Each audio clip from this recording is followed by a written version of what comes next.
also say it's very nice to see so many of you here today. Thank you for making the journey, and I hope you find it a really useful day. My name's Richard Eglese. I come from Lancaster University, and I've been given the title to try and give an introductory talk to say something about what is OR. Now, in order to put us in the mood, I thought I would just start by playing a short clip from the OR Society DVD. Many of you may have already seen this. If you haven't, then I hope this short bit will be a taster for you. But let's just have a look at that.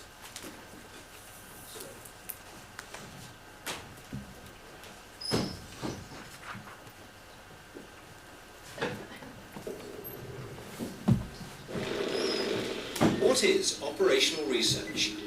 In a nutshell, operational research is the discipline of applying appropriate analytical methods to help make better decisions.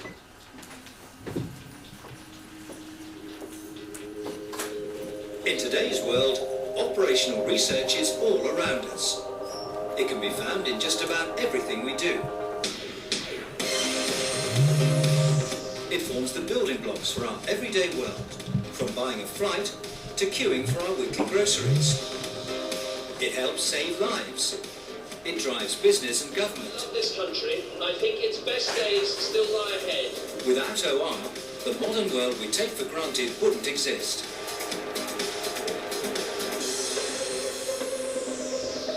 There has never been a better time to be an operational researcher. Today, most organisations have masses of data. The ways we communicate are fast. Computers are sophisticated and reliable. And the business world is now investing heavily in putting operational research at the centre of what they do. This is not maths in theory, but maths in the real world, making a real difference.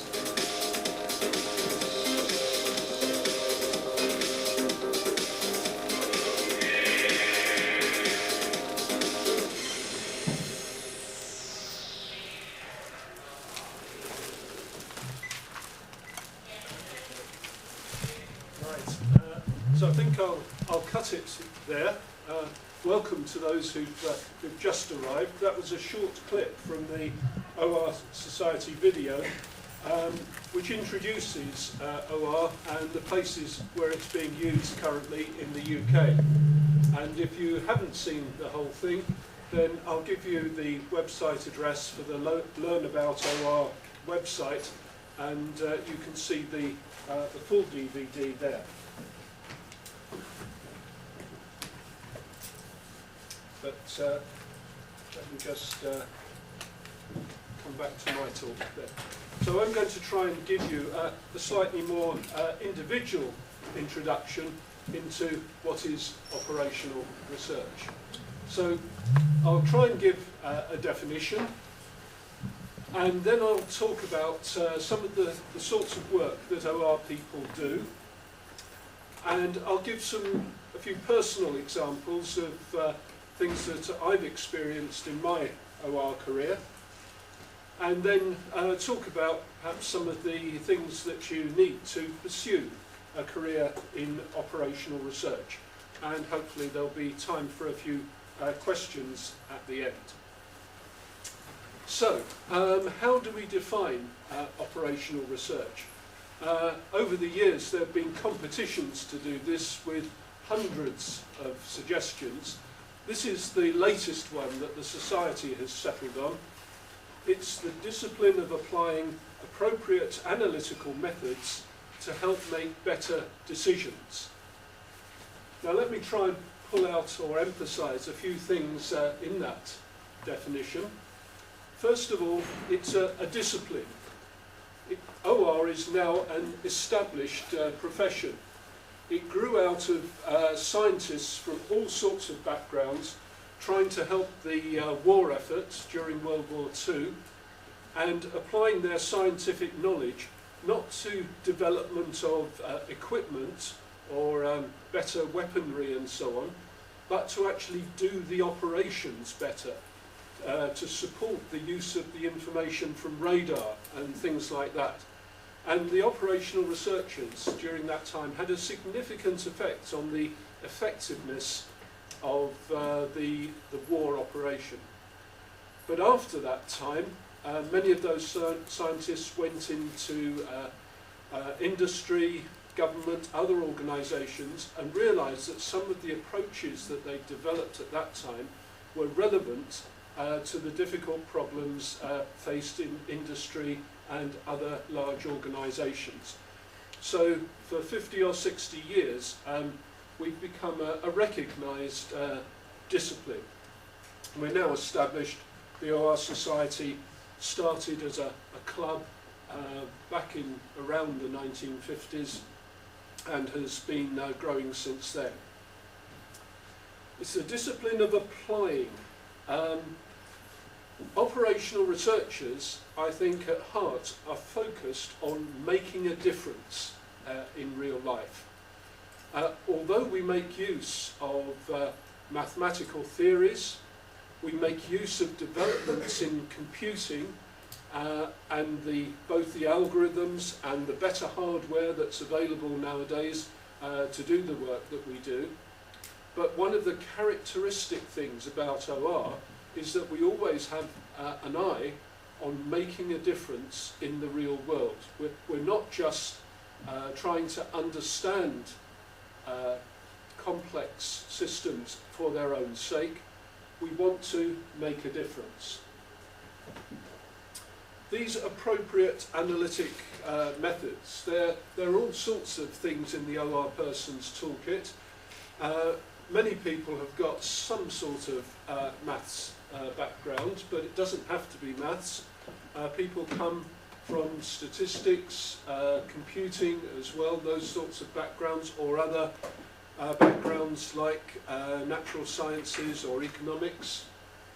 And although many of the models that we use are quantitative models, over the years they've developed what we call softer problem structuring approaches, where we're taking an analytical approach, but not necessarily an optimizing approach, in order to model a situation and to gain insight into what's going on.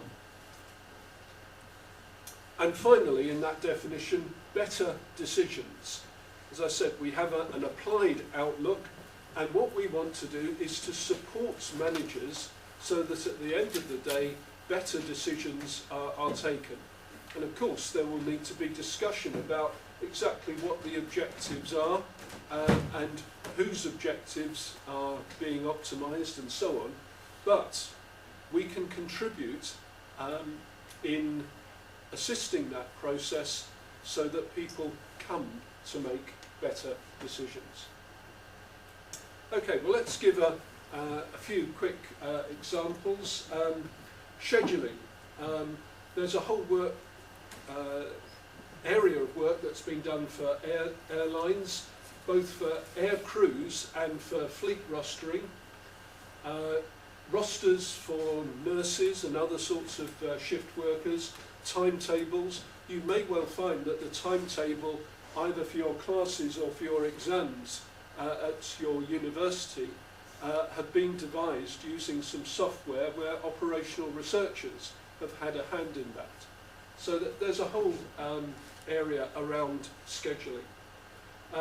The picture there, in fact, shows Jason Atkin from Nottingham University at an event we had a few years ago. He's displaying a simulation model of Heathrow. At Nottingham, they've been doing some significant work on helping to decide the order in which aircraft take off on the runways at Heathrow. And that is a harder problem than you might think. It's not easy always for one plane to overtake another because there's not very much space. But they've developed some sophisticated algorithms for that, which are just now going live on their final testing. And also in the picture there's Linda Hendry, who was our head of department recently at Lancaster, who's being informed all about that. Okay, facility location, another area. Where do you put your new store? Where do you put your new warehouse or regional distribution centre? And it doesn't just have to be defined for distribution operations. I was involved in a study at Lancaster for the North West Ambulance Service, where we looked at where ambulances were located in the Greater Manchester area. We were looking at deciding how many ambulances are needed in order to meet their targets for attending emergencies that arise. And as well as deciding how many you need, it's also important to decide geographically where should they be placed. And then it gets more complicated or more interesting, because after some of the ambulances are busy attending to some people, those ambulances which are still spare or ready, should you move them to other places to give better coverage for potential accidents and emergencies that may arise? Facility planning. This is now not so much. This is looking at perhaps longer term planning issues. Luggage handling at airports, terminal facilities on harbours and ports, such as illustrated here. Certainly, many years ago, we had a work experience student from Lancaster who went out for a year's experience with British Airways and spent a lot of her time helping to develop a simulation model for the luggage handling facilities that would be needed for one of the new terminals. I have often joked since then that if you go through Heathrow and lose your luggage, it may be something to do with one of our former students, but I think that's unfair now on the work that she did. But that would be one example. Years ago, when I worked for British Rail, as it was then, we did some work on the facilities for a coal terminal, where we were deciding how many machines we needed to load up the trains that took coal from the mines to various power stations and so on. And again, simulation was important in that. Forecasting. We would all like to be able to predict the future, and it's jolly difficult. Many organisations could improve the efficiency and effectiveness of what they do if they had better forecasts of things like demand for fashion goods, or even at universities, knowing how many students are going to apply to or turn up for different courses. And over the years, operational researchers have been involved very much in sorting out and developing better forecasting methods. In the past, I did some work for a mail order company based in Manchester, where we were forecasting the demand for fashion goods which were coming out and being advertised in their new catalogues. And one of the nice things about working with mail order companies as compared to retail shops is that you actually get to capture all of the demand, because people will place their orders even if you've got the goods in stock or not. In a shop, if you run out of goods, then you don't know about the demand for the goods that you've run out of. So there's a lot of useful data that we can make use of in this sort of arena.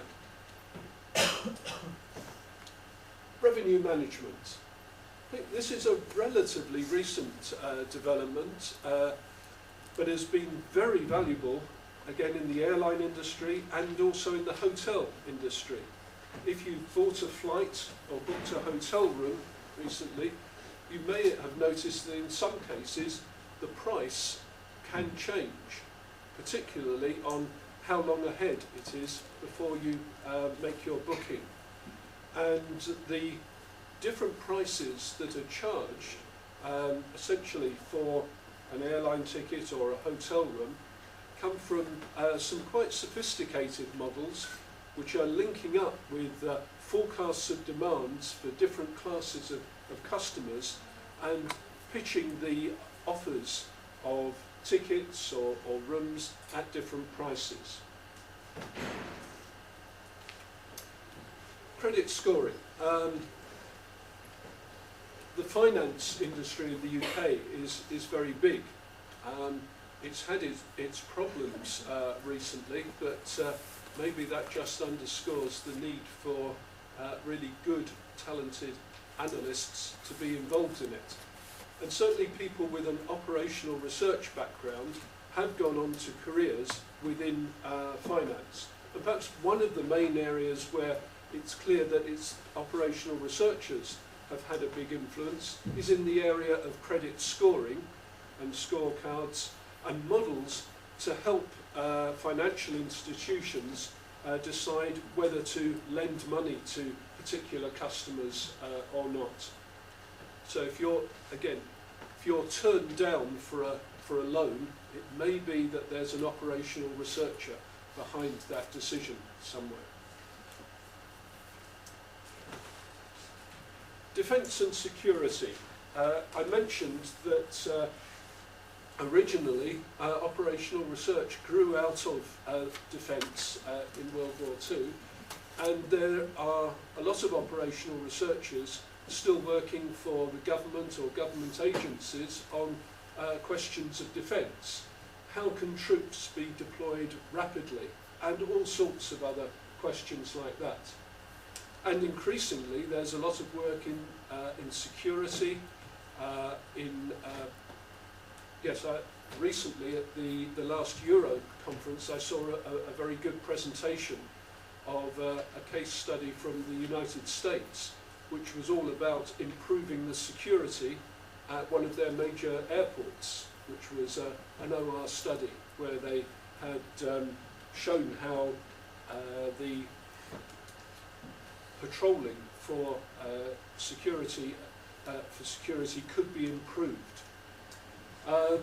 There's also the police area. How should police resources be used to respond to and prevent crime?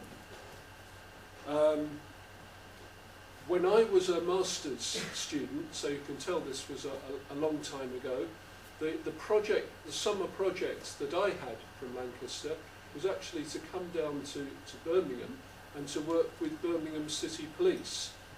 And at that stage, the thing that they were particularly interested in was how many response patrol cars, essentially like these, they should have. There was a lot of pressure at the time from the public to get more policemen back on the beat, you know, the sort of policemen walking around that people could see and could approach and could talk to. So they'd been putting more policemen on the beat, but that meant when there was an emergency and they needed to get a policeman somewhere very quickly, they didn't necessarily have a policeman in a suitable vehicle to respond. What's the right balance between patrolling on foot and having enough response cars able to respond to emergencies? And we developed some queuing models, some simulation models and other things to help them in getting that balance. So, what's in a name? Let me move on now from giving you a quick overview of different areas of operational research. I think you need to be aware that different places use different terms for what is pretty much the same sort of thing. I've mentioned perhaps that at Lancaster the department that I'm in is now a Department of Management Science, which some people would say is a bit broader than operational research, but in other places it will be used completely synonymously as covering exactly the same sort of thing. In industry and other places, sometimes they prefer to use words like decision support instead of OR. Operations analysis is something that you'll hear particularly in the government and defence area. They tend to use that term. And in the last few years, there's been quite an emphasis on the term analytics. And this again is something that perhaps many people see as rather broader than operational research. It covers all of the collection of data and all sorts of statistics. And some would like to see operational research as the sort of advanced analytics part, the part where you take the information that you've collected and start doing the modelling and the decision support. Now again, there's probably as many different opinions about that as there are people who are engaged in OR and analytics, but it is a word to look out for, and in terms of careers, there will be some jobs that are advertised in the analytics area for which essentially it's OR type skills that are needed. As I say, there are many others.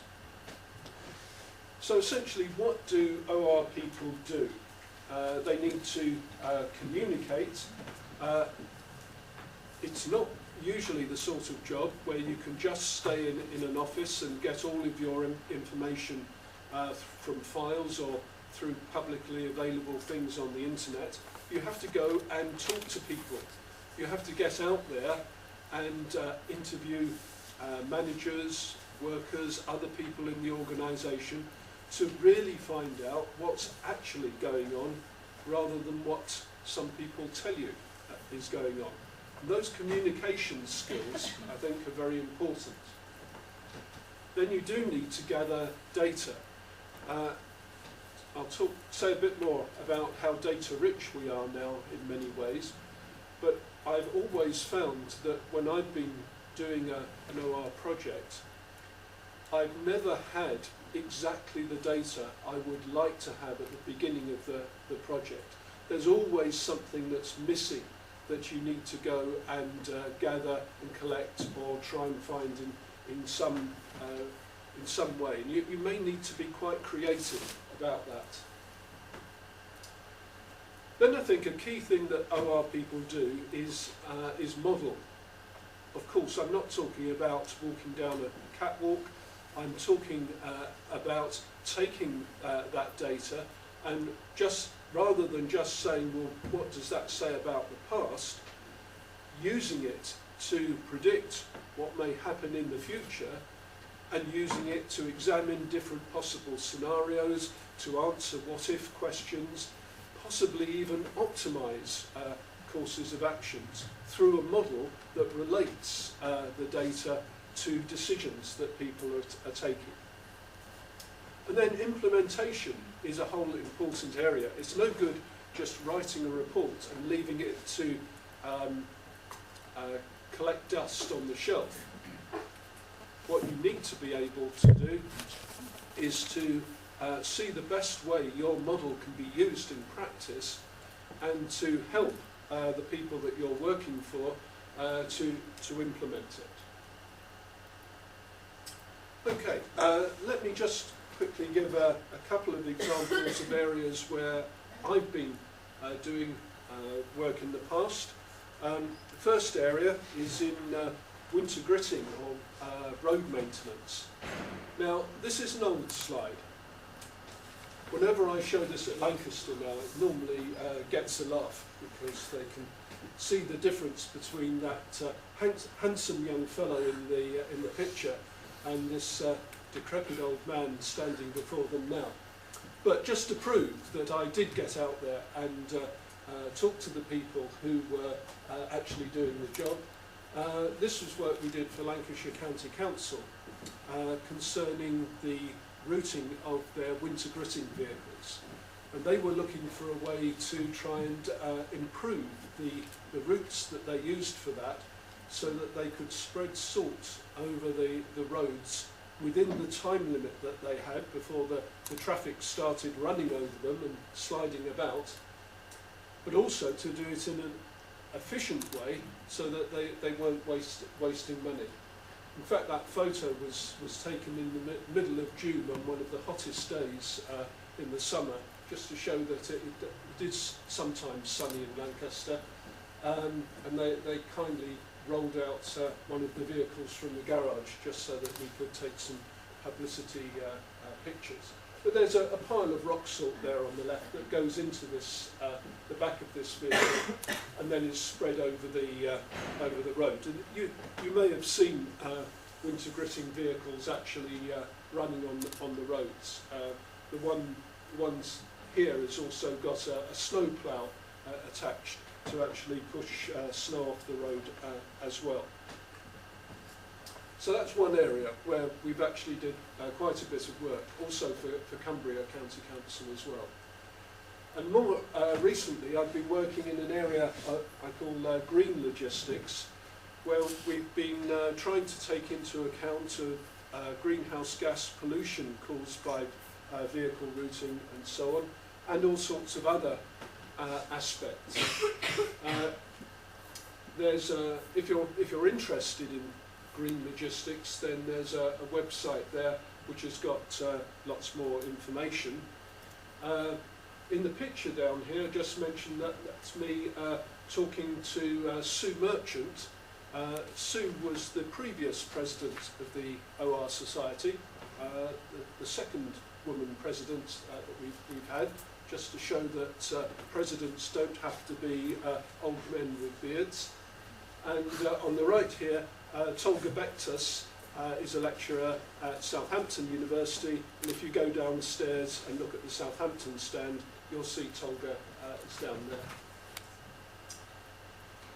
Okay, let me just do this one quickly. Here's an example of one of the things that we looked at in this particular study. The European Union, a year or two ago, was considering a maximum height limit of 4 metres for trailers over the whole of the EU. Now, in the UK, we have a higher height limit, 4.6 metres, and although it's a bit dark, I hope you can see that this is, in fact, a double-deck trailer where you can get cages in on the ground floor and also on a second upper floor. What difference would it make if the EU brought in this regulation? Well, colleagues up at Heriot-Watt wrote a report on this, and to cut a long story short, in terms of its impact on CO2 emissions, this would in fact be equivalent to adding about 150,000 new cars to Britain's roads, because the problem is, if you have smaller trailers, you are going to need more vehicles for carrying the same amount of stuff. So although each individual vehicle will be polluting less, because you need more of them, this actually has a very bad effect on CO2 production. The thing though that I've been particularly looking at is vehicle routing and scheduling within green logistics. And the thing that we've been looking at is traffic congestion. If you look at this picture, I like this one because it explains very well what happens. On one main road, you can find you get free-flowing traffic in one direction, but in the other direction, you get traffic almost at a standstill.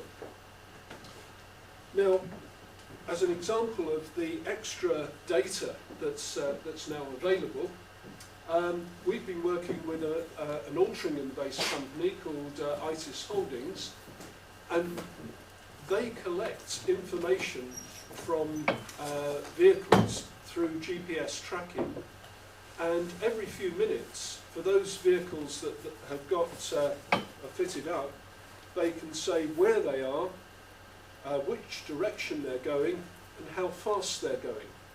And they use that to give online traffic information. But the key thing is they don't throw that information away. They've got an enormous database of this so that we can make use of that data in planning better routes so that we're not sending vehicles into the sort of congestion that you saw on the picture.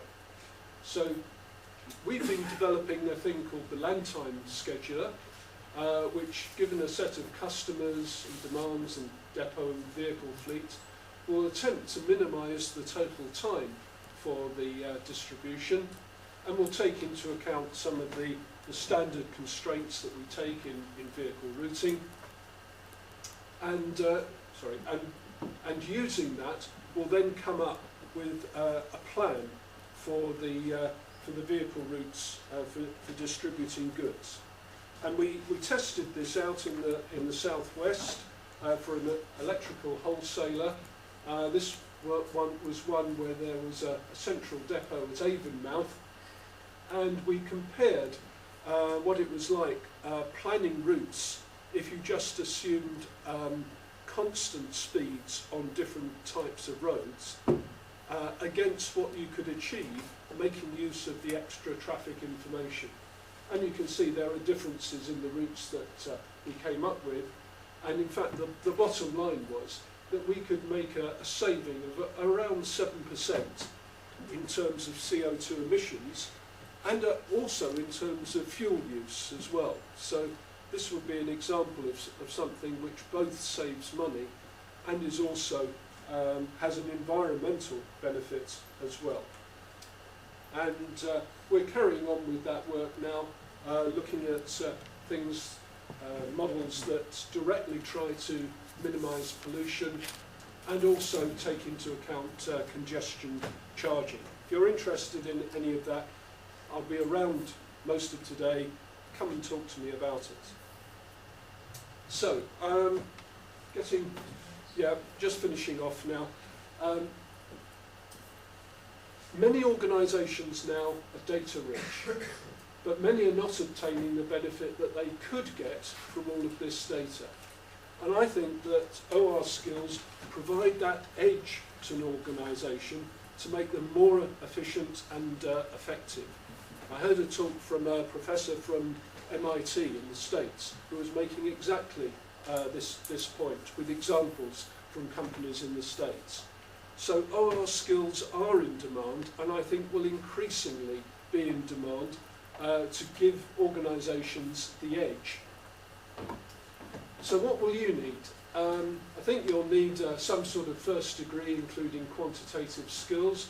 A master's qualification may help, and downstairs there are some of the universities offering master's courses. If you want to go for an academic career in OR, then I think nowadays you will need a PhD at some stage. So if you're thinking of that sort of route, then I think that's something certainly that you should be taking into account. You'll also need some personal qualities that I've mentioned before: communication skills, logical thinking, and an inquiring mind. It's not enough to be able just to be good at solving mathematical puzzles.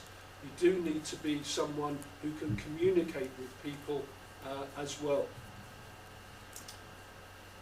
So where can you find out more?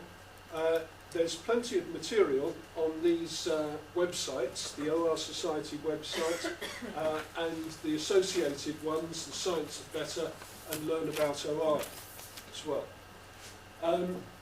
If you're interested in OR at Lancaster, we don't have a stall downstairs this year because Graham Rand, who is our admissions officer, is in the States this week at the Informs conference. But if you're interested in Masters or PhD at Lancaster, I'm around. Please come up to me, and I've got some little leaflets like this I can give you. I've also got information for those who are doing PhDs about the NatCore courses, which are courses for PhD students. And again, there's loads of information on our website. So if you pick up one of my pamphlets, you can get the website address, which gives you contact to everything you need.